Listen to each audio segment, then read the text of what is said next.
ओम श्री गणेशाय नमः। ओम गं गुरुवे नमः। ओम नमः शिवाय। शिवजी सदा सहाय। शतरुद्र संहिता अध्याय 8 से लेकर 13 तक। काल भैरव का महात्म्य, विश्वानर की तपस्या और शिवजी का प्रसन्न होकर उनकी पत्नी शुचिष्मति के गर्भ से उनके पुत्र रूप में प्रकट होने का उन्हें वरदान देना।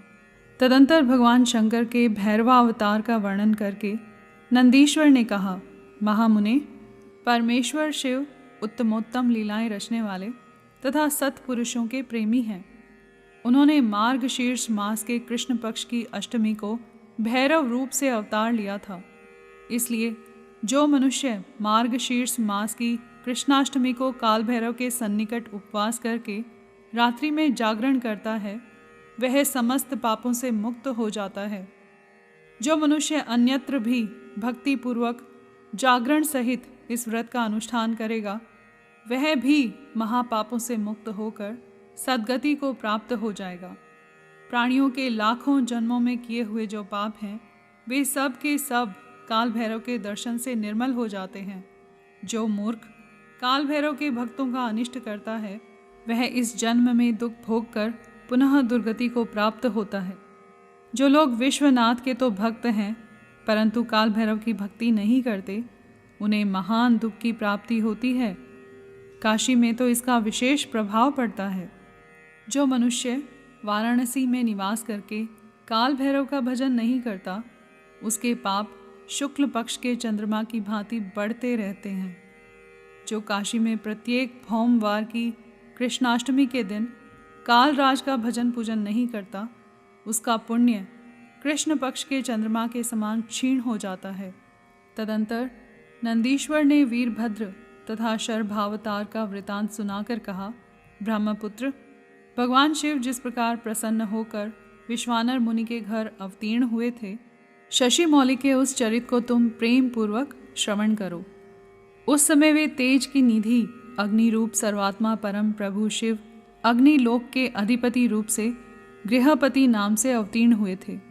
पूर्व काल की बात है। नर्मदा के रमणीय तट पर नर्मपुर नाम का एक नगर था। उसी नगर में विश्वानर नाम के एक मुनि निवास करते थे। उनका जन्म शांडिल्य गोत्र में हुआ था। वे परम पावन पुण्यात्मा शिव भक्त, ब्रह्म तेज के निधि और जितेंद्रिय थे। ब्रह्मचर्याश्रम में उनकी बड़ी निष्ठा थी। वे सदा ब्रह्म यज्ञ में तत्पर रहते थे। फिर उन्होंने सुचिष्मति नाम की एक सद्गुणवती कन्या से विवाह कर लिया और वे ब्राह्मणोचित कर्म करते हुए देवता तथा पितरों को प्रिय लगने वाला जीवन बिताने लगे। इस प्रकार जब बहुत सा समय व्यतीत हो गया, तब उन ब्राह्मण की भार्या सुचिष्मति, जो उत्तम व्रत का पालन करने वाली थी, अपने पति से बोली, प्राणनाथ, स्त्रियों के योग्य जितने आनंदप्रद भोग हैं, उन सबको मैंने आपकी कृपा से आपके साथ रहकर भोग लिया। परंतु नाथ, मेरे हृदय में एक लालसा चिरकाल से वर्तमान है और वह गृहस्थों के लिए उचित भी है। उसे आप पूर्ण करने की कृपा करें। स्वामिन, यदि मैं वर पाने के योग्य हूँ और आप मुझे वर देना चाहते हैं, तो मुझे महेश्वर सरीखा पुत्र प्रदान कीजिए। इसके अतिरिक्त मैं दूसरा कोई वर नहीं चाहती। नंदीश्वर जी कहते हैं, मुने, पत्नी की बात सुनकर पवित्र व्रत परायण ब्राह्मण विश्वानर क्षण भर के लिए समाधिस्थ हो गए और हृदय में यों विचार करने लगे, अहो, मेरी इस सूक्ष्मांगी पत्नी ने कैसा अत्यंत दुर्लभ वर मांगा है। यह तो मेरे मनोरथ पद से बहुत दूर है। अच्छा, शिवजी तो सब कुछ करने में समर्थ हैं। ऐसा प्रतीत होता है मानो उन शंभू ने ही इसके मुख में बैठकर वाणी रूप से ऐसी बात कही है। अन्यथा दूसरा कौन ऐसा करने में समर्थ हो सकता है। तदंतर वे एक पत्नी व्रती मुनि विश्वानर पत्नी को आश्वासन देकर वाराणसी में गए और घोर तप के द्वारा भगवान शिव के विरेश लिंग की आराधना करने लगे। इस प्रकार उन्होंने 1 वर्ष पर्यंत भक्ति पूर्वक उत्तम विरेश लिंग की त्रिकाल अर्चना करते हुए अद्भुत तप किया। 13वां मास आने पर एक दिन वे द्विजवर प्रातःकाल त्रिपथ गामिनी गंगा के जल में स्नान करके ज्यों ही विरेश के निकट पहुँचे, त्यों ही उन तपोधन को उस लिंग के मध्य एक 8 वर्षीय विभूति भूषित बालक दिखाई दिया। उस नग्न शिशु के नेत्र कानों तक फैले हुए थे, होठों पर गहरी लालिमा छाई हुई थी, मस्तक पर पीले रंग की सुंदर जटा सुशोभित थी और मुख पर हंसी खेल रही थी। वह शैशवोचित अलंकार और चिताभस्म धारण किए हुए था तथा अपनी लीला से हंसता हुआ श्रुति सूक्तों का पाठ कर रहा था। उस बालक को देखकर विश्वानर मुनि कृतार्थ हो गए और आनंद के कारण उनका शरीर रोमांचित हो उठा तथा बारंबार नमस्कार है यो उनका हृदयोद्गार फूट पड़ा। फिर वे अभिलाषा पूर्ण करने वाले 8 पद्यों द्वारा बाल रूपधारी परमानंद स्वरूप शंभु का स्तवन करते हुए बोले। विश्वानर ने कहा, भगवान, आप ही एकमात्र अद्वितीय ब्रह्म हैं। यह सारा जगत आपका ही स्वरूप है। यहाँ अनेक कुछ भी नहीं है। यह बिल्कुल सत्य है कि एकमात्र रुद्र के अतिरिक्त दूसरे किसी की सत्ता नहीं है। इसलिए मैं आप महेश की शरण ग्रहण करता हूँ।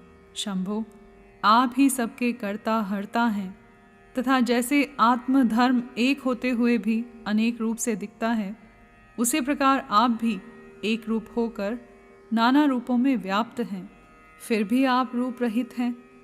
इसलिए आप ईश्वर के अतिरिक्त मैं किसी दूसरे की शरण नहीं ले सकता। जैसे रज्जु में सर्प, सीपी में चांदी और मृग मरीचिका में जल प्रवाह का भान मिथ्या है, उसी प्रकार जिसे जान लेने पर यह विश्व प्रपंच मिथ्या भासित होता है, उन महेश्वर की मैं शरण लेता हूँ। शंभो, जल में जो शीतलता, अग्नि में दाहकता, सूर्य में गर्मी, चंद्रमा में आह्लादकारिता, पुष्प में गंध और दुग्ध में घी वर्तमान है, वह आपका ही स्वरूप है। अतः मैं आपके शरण हूँ। आप कान रहित होकर शब्द सुनते हैं, नासिका विहीन होकर सूंघते हैं, पैर न होने पर भी दूर तक चले जाते हैं, नेत्रहीन होकर सब कुछ देखते हैं और जिह्वा रहित होकर भी समस्त रसों के ज्ञाता हैं। भला आपको सम्यक रूप से कौन जान सकता है? इसलिए मैं आपकी शरण में जाता हूँ। ईश, आपके रहस्य को ना तो साक्षात वेद ही जानता है, न विष्णु, न अखिल विश्व के विधाता ब्रह्मा, ना योगींद्र और ना इंद्र आदि प्रधान देवताओं को ही इसका पता है, परंतु आपका भक्त उसे जान लेता है। अतः मैं आपकी शरण ग्रहण करता हूँ। ईश, न तो आपका कोई गोत्र है, न जन्म है, न नाम है, न रूप है, न शील है और न देश है। ऐसा होने पर भी आप त्रिलोकी के अधीश्वर तथा संपूर्ण कामनाओं को पूर्ण करने वाले हैं। इसलिए मैं आपका भजन करता हूँ। स्मरारे, आप सर्व स्वरूप हैं। यह सारा विश्व प्रपंच आपसे ही प्रकट हुआ है। आप गौरी के प्राणनाथ, दिगंबर और परम शांत हैं। बाल, युवा और वृद्ध रूप में आप ही वर्तमान हैं। ऐसी कौन सी वस्तु है जिसमें आप व्याप्त न हो? अतः मैं आपके चरणों में नतमस्तक हूँ। नंदीश्वर कहते हैं, मुने, यों स्तुति करके विप्रवर विश्वानर हाथ जोड़कर भूमि पर गिरना ही चाहते थे, तब तक संपूर्ण वृद्धों के भी वृद्ध बाल रूपधारी शिव परम हर्षित होकर उन भूदेव से बोले। बाल रूपी शिव ने कहा, मुनिश्रेष्ठ विश्वानर, तुमने आज मुझे संतुष्ट कर दिया है। भूदेव, मेरा मन परम प्रसन्न हो गया है, अतः अब तुम उत्तम वर मांग लो। यह सुनकर मुनिश्रेष्ठ विश्वानर कृतकृत्य हो गए और उनका मन हर्षमग्न हो गया। तब वे उठकर बाल रूपधारी शंकर जी से बोले। विश्वानर ने कहा, प्रभावशाली महेश्वर, आप तो सर्वांतर्यामी, ऐश्वर्य संपन्न, शर्व तथा भक्तों को सब कुछ दे डालने वाले हैं। भला आप सर्वज्ञ से कौन सी बात छिपी है? फिर भी आप मुझे दीनता प्रकट करने वाली यांचा के प्रति आकृष्ट होने के लिए क्यों कह रहे हैं? महेशान, ऐसा जानकर आपकी जैसी इच्छा हो वैसा कीजिए। नंदीश्वर कहते हैं, मुने, पवित्र व्रत में तत्पर विश्वानर के उस वचन को सुनकर पावन शिशु रूपधारी महादेव हंसकर शुचि यानी विश्वानर से बोले, शुचे, तुमने अपने हृदय में अपनी पत्नी सुचिष्मति के प्रति जो अभिलाषा कर रखी है वह निसंदेह थोड़े ही समय में पूर्ण हो जाएगी। महामते, मैं सुचिष्मति के गर्भ से तुम्हारा पुत्र होकर प्रकट होऊंगा। मेरा नाम गृहपति होगा। मैं परम पावन तथा समस्त देवताओं के लिए प्रिय होऊंगा। जो मनुष्य 1 वर्ष तक शिवजी के सन्निकट तुम्हारे द्वारा कथित इस पुण्य में अभिलाषाष्टक स्तोत्र का 3 काल पाठ करेगा, उसकी सारी अभिलाषाएं यह पूर्ण कर देगा। इस स्तोत्र का पाठ पुत्र, पौत्र और धन का प्रदाता, सर्वथा शांति कारक, सारी विपत्तियों का विनाशक, स्वर्ग और मोक्ष रूप संपत्ति का कर्ता तथा समस्त कामनाओं को पूर्ण करने वाला है। निसंदेह यह अकेला ही समस्त स्तोत्रों के समान है। नंदीश्वर जी कहते हैं, मुने, इतना कहकर बाल रूपधारी शंभु, जो सत्पुरुषों की गति है, अंतर्धान हो गए। तब विप्रवर विश्वानर भी प्रसन्न मन से अपने घर को लौट गए। यहाँ पर अध्याय 8 से लेकर 13 तक संपूर्ण हुए।